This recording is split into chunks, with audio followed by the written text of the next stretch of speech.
네, 오늘은 전도서 9장 11절, 12절 말씀을 공부하겠습니다. 우리 함께 읽겠습니다. 시작. 내가 돌이켜 해 아래서 보니 빠른 경주자라고 선착하는 것이 아니며 유력자라고 전쟁에 승리하는 것이 아니며 지혜자라고 식물을 얻는 것이 아니며 명철자라고 재물을 얻는 것이 아니며 기능자라고 은총을 입는 것이 아니니 이는 시기와 우연이 이 모든 자에게 임함이라. 대저 사람은 자기의 시기를 알지 못하나니 물고기가 재앙의 그물에 걸리고 새가 올무에 걸린 같이 인생도 재앙의 날이 호련히 임하면 거기 걸리느니라. 오늘 이 말씀입니다. 하나님을 떠난 사람들의 특징 중에 하나는 어떤 원하는 결과를 얻기 위해서는 어떤 조건이 필요하다고 생각합니다. 그래서 사람들은 원하는 결과를 얻기 위해서 필요한 조건에 달성하려고 열심히 살아가고 있는 것입니다. 예를 들어서 달리기에서 1등 하려면 발이 빨라야 된다. 전쟁에서 승리하려면 유력자들이 싸워야 된다. 유력자라고 하는 것은 용사입니다. 용사들이 싸우면 전쟁에서 이긴다는 거죠. 양식을 얻으려면 지혜가 있어야 된다. 재물을 얻으려면 명철해야 된다. 높은 지위를 얻으려면 여기 은총을 입는 것 그랬는데 높은 지위를 얻는 것 그렇게 볼 수 있습니다. 기능자가 되어야 된다. 기능자라는 것은 많이 알아야 된다. 아는 것이 많아야 된다. 그래서 우리나라 특별히 부모님들 아이들 공부 많이 시키잖아요. 공부 많이 해야 많이 배워야 높은 자리에 올라간다. 성공한다. 그 말이죠. 그런데 오늘 본문은 이런 생각이 꼭 맞는 것이 아니라는 말입니다. 즉 어떤 조건을 갖추었어도 그 원하는 결과를 얻지 못할 수도 있다. 그런 말씀인 것입니다. 왜 그러느냐? 시기와 우연이 모든 자에게 임하기 때문이다. 이렇게 오늘 말씀하고 있습니다. 이 말씀을 현대인의 성경으로 보면은 이렇게 되어 있습니다. 이것은 사람에게 뜻하지 않은 일이 일어나기 때문입니다. 그 다음에 공동번역은 누구든 때가 되어 불행이 닥쳐오면 당하고 만다. 이렇게 되어 있어요. 그래서 정말 이 세상에 돌아가는 일들을 보면은 우리가 전혀 예측할 수 없는, 그러므로 대비할 수 없는 일들이, 이러한 불행한 일들이 일어나고 있음을 보게 됩니다. 조건과 상관없는 결과들이 일어나고 있다 이 말입니다. 이것이 현실 세계에서 일어나는 일들입니다. 하나님의 섭리는 사람들이 수고하여 이룬 조건과 상관없는 결과들을 만들어냅니다. 강력한 우승 후보가 탈락하고 전혀 예상하지 않은 후보가 승리하는 경우를 허다하게 우리는 봅니다. 이러한 일들은 우리 주위에서 아주 쉽게 찾아볼 수 있습니다. 이런 일을 사람들이 당하게 되면은 자기 합리적인 이해와 그런 사고를 넘어선 이런 일들이기 때문에 소위 말해서 멘붕에 빠집니다. 그래서 사람들은 이런 일을 볼 때마다, 당할 때마다 세상은 너무나 불공평해. 그리고 정말 세상은 불확실하다. 불확실성 시대에 살고 있구나. 신세를 한탄합니다. 그래서 때로는 억울해하기도 하고 때로는 분을 내기도 하고 또 어떤 경우는 크게 낙심하기도 합니다. 자, 그렇다면은 왜 하나님께서는 이 세상 일들이 사람의 원하는 대로 돌아가지 않도록 섭리하고 계시는 것일까요? 그것은 사람들의 한계를 깨닫게 하기 위한 것입니다. 그래서 그 한계 앞에서 하나님 앞에 엎드려서 긍휼을 구하고 복음을 받아들이게 하기 위한 것입니다. 12절에 보면은 대저 사람은 자기의 시기를 알지 못하나니 물고기가 재앙의 그물에 걸리고 새가 올무에 걸린 같이 인생도 재앙의 날이 호련히 임하면 거기 걸리느니라. 이렇게 말씀하고 있습니다.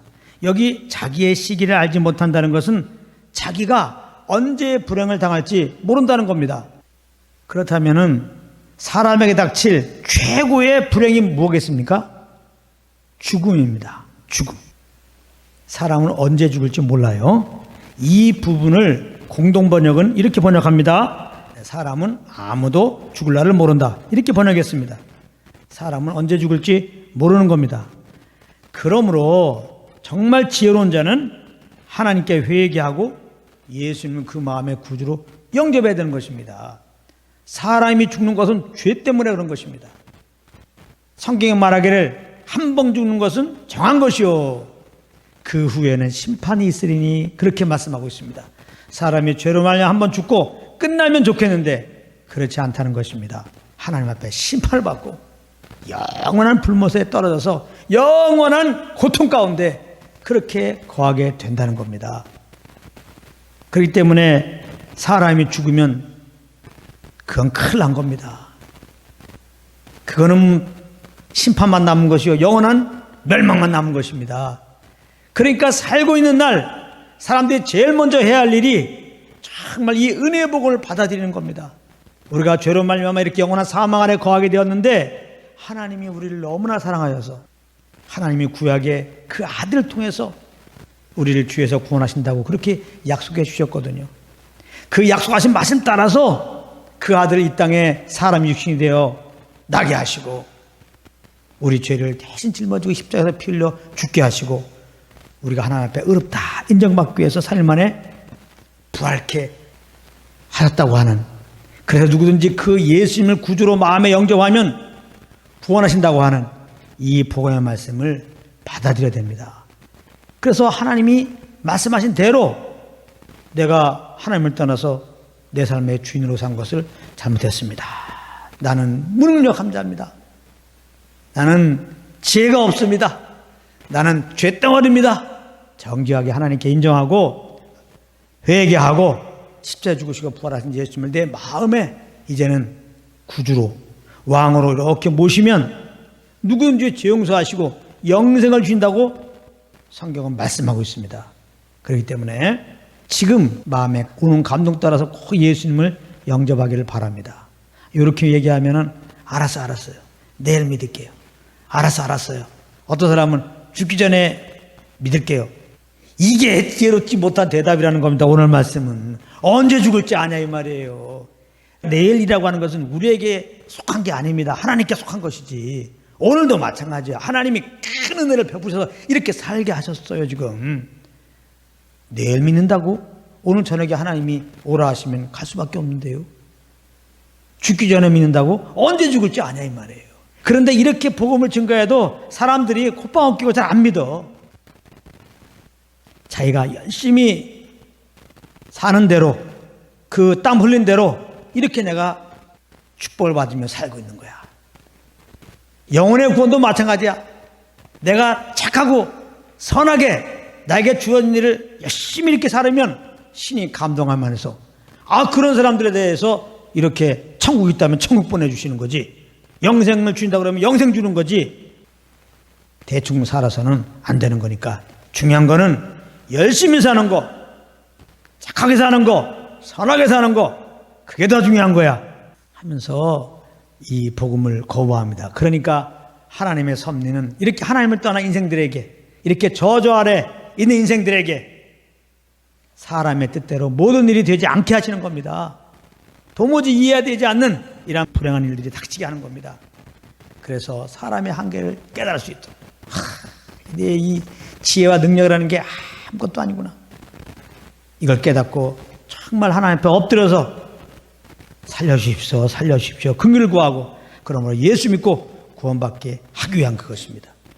그러므로 혹시 여기 삶에 정말 얘기하지 못하는 불행을 만나서 고통 가운데 있는 분도 있다면 오늘 이 말씀을 잘 기억하시고 이런 일을 허락한 것은 정말 죄로 말미암아 영원한 불행 가운데 빠질 나를 긍휼히 여겨주시고 베푼 하나님의 또 다른 사랑의 채찍이구나 깨닫고 정말 내가 하나님을 떠나서 살았던 거 잘못됐습니다 하고 예수님을 영접하세요. 그러면 영원한 생명 얻습니다.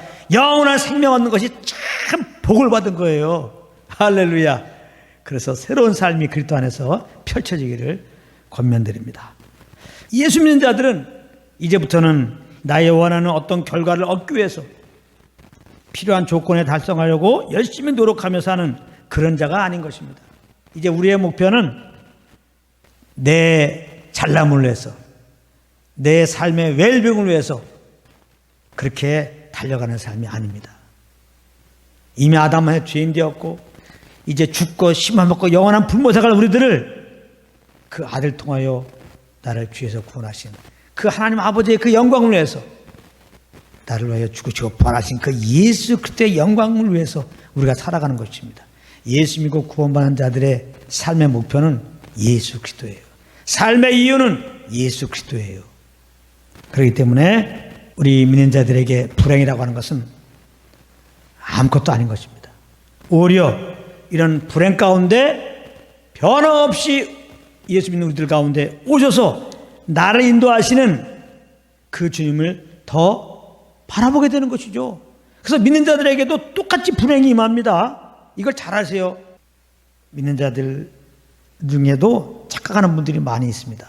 내가 이렇게 기도를 열심히 하면, 내가 이렇게 성경을 많이 보면, 내가 이렇게 전도를 많이 하면, 이렇게 맡은 일에 충성봉사하면 세상 사람이 당하는 그런 불행들, 그런 재앙들 안 당하겠지. 그렇지 않습니다. 하나님의 섭리는 똑같이 임해요. 안 믿는 사람이나 믿는 사람들에게 예기치 않은 불행들은 오게 되어 있습니다. 안 믿는 사람들은 그런 불행을 허락하셔서 거기서 회개하고 예수 믿게 하기 위한 것이고, 예수 믿는 자들은 예수 믿는 자대로 그런 재앙과 이 불행 속에서 동일하게 나의 한계를 깨닫고 동일하게 정말 주님께도 엎드리게 하기 위한 것입니다. 그러니까 오늘 말씀을 잘 기억한다면 절대 우리에게는 불행이 아닌 거예요. 재앙이 아무 문제가 아닌 겁니다. 또 다른 하나님의 우리를 사랑한다는 표시라고 생각하시고 거기서 주님께 엎드려서 주님도 알길 원하면 돼요.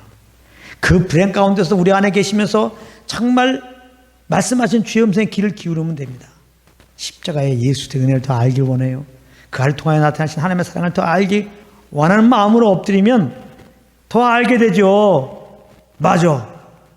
사실 나는 무능하고 죄가 없고 죄 덩어리이기 때문에 이런 불행을 넘어서서 이 불행과 비교할 수 없는 사망과 하나님의 신문받고 영원한 분모자에 갈 수밖에 없는데, 하나님이 그 아들 통해서 나를 죄에서 구원하였지, 영생 주셨지, 하나님의 자녀지, 난 죽어도 영원히 사는 자지, 나는 장차 부활되었고 영원한 하나님 나라에 가지.